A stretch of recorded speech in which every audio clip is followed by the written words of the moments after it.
श्री शिवाय नमस्तुभ्यम। आप सभी को सावन माह की हार्दिक शुभकामनाएं। दोस्तों, आज आप लोग सुनेंगे सावन महात्म्य कथा के 14वें अध्याय को, जिसमें स्मरण किया गया है नाग पंचमी व्रत के महात्म्य का।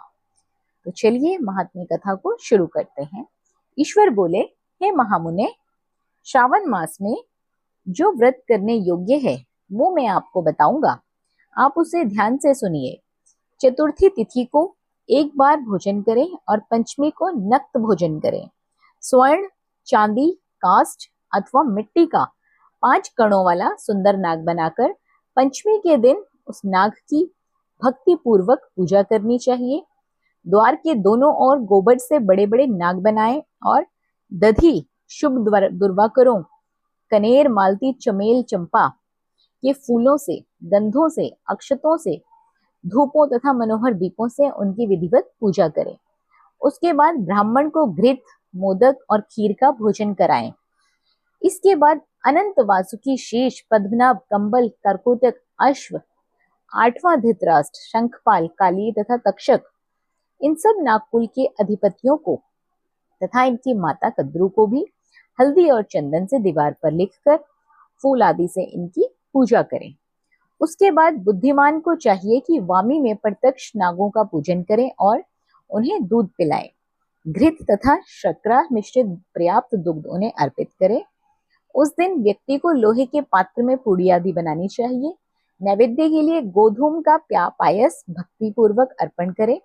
भुने हुए चने, धन का लावा तथा जो सर्पों को अर्पित करना चाहिए और स्वयं भी उन्हें ग्रहण करना चाहिए। बच्चों को भी यही खिलाना चाहिए, इससे उनके दांत मजबूत होते हैं। सांप की बांबी के पास श्रृंगार युक्त स्त्रियों को गायन तथा वादन करना चाहिए और इस दिन को उत्सव की तरह मनाना चाहिए। इस विधि से व्रत करने पर सर्प से कभी भी भय नहीं होता है।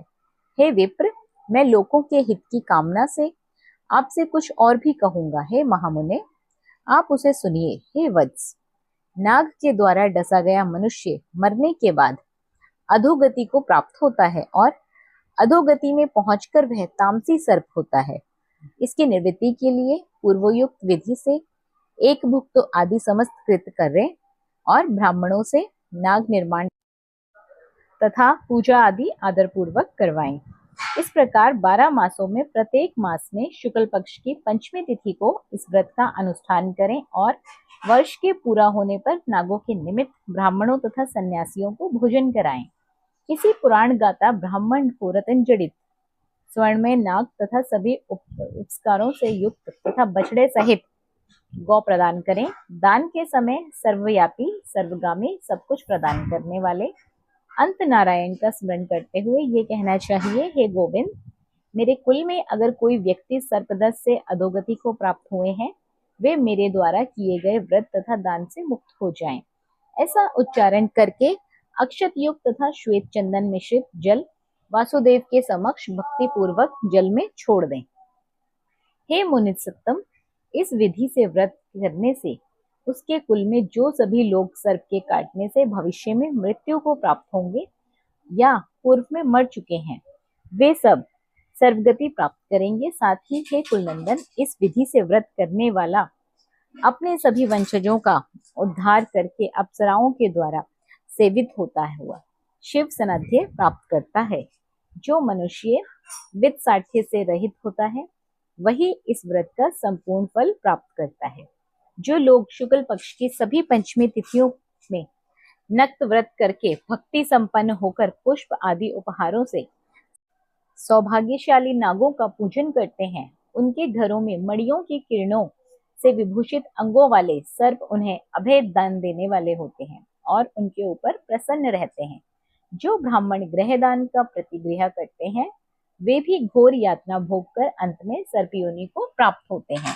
हे मुनिसत्तम, जो कोई भी मनुष्य नाग हत्या के कारण इस लोक में मृत संतानों वाले अथवा पुत्रहीन होते हैं और जो कोई मनुष्य स्त्रियों के प्रति कार्पण्य के कारण सर्प योनि में जाते हैं, कुछ लोग धरोहर रख के उसे स्वयं ग्रहण कर लेते हैं अथवा मिथ्या भाषण के कारण सर्प होते हैं अथवा अन्य कारणों से भी जो मनुष्य सर्प योनि में जाते हैं उन सभी के प्रायश्चित के लिए यह उत्तम उपाय कहा गया है। यदि कोई मनुष्य वित्त साठ्य से रहित होकर नाग पंचमी का व्रत करता है तो उसके कल्याण के लिए सभी नागों के अधिपति शेषनाग तथा वासुकी हाथ जोड़कर प्रभु श्री हरि से सदाशिव से प्रार्थना करते हैं तथा विष्णु उस व्यक्ति के सभी मनोरथ पूर्ण कर देते हैं। वह नागलोक में अनेक प्रकार के विपुल सुखों का उपभोग करके बाद में उत्तम बैकुंठ तथा कैलाश में जाकर शिव तथा विष्णु का गण बनकर परम सुख प्राप्त करता है। हे वत्स, मैंने